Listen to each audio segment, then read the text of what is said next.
Oh, I loved it. It was like, it's going to sound really pathetic and soppy, but it was like having your best mate with you.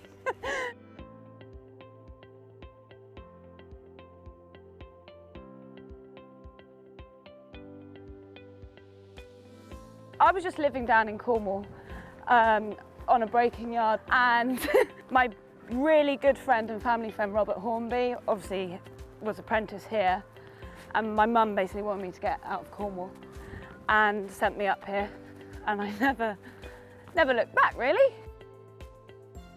I love being around them, the horses. They just put you in a happy mood, I suppose. If you're ever having a bad day, you can just come, you can just come and see one of them and they'll soon cheer you up. And they don't judge you and things like that, you know, and it's just nice to be in an environment like that.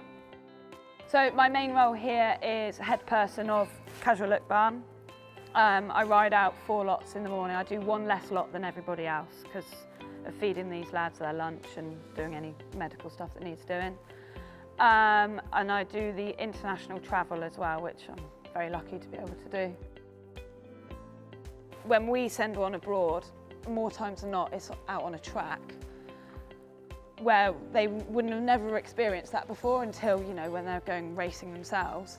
So that's a huge consideration we've got to take in. Obviously, it's a totally different climate and time zone. So, you know, making sure that they're eating okay because their feed has totally changed timing-wise.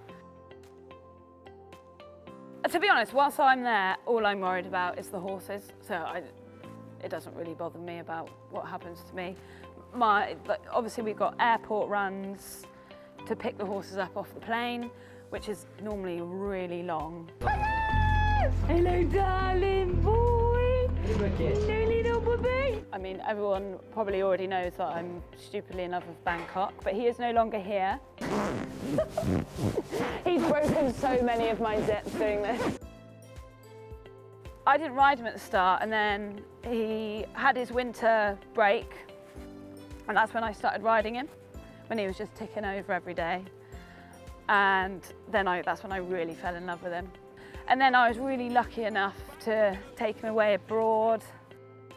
Oh, I loved it. It was like, it's going to sound really pathetic and soppy, but it was like having your best mate with you.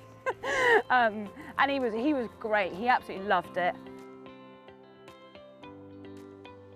I was actually not here when he left. I was in Newmarket, and they were trying to hang on to Bangers so I could say goodbye to him, but in the end, they had to send him to the stud that he was going to. But I'm lucky enough that everyone down at Chapel Stud lets me go down and visit him whenever I want.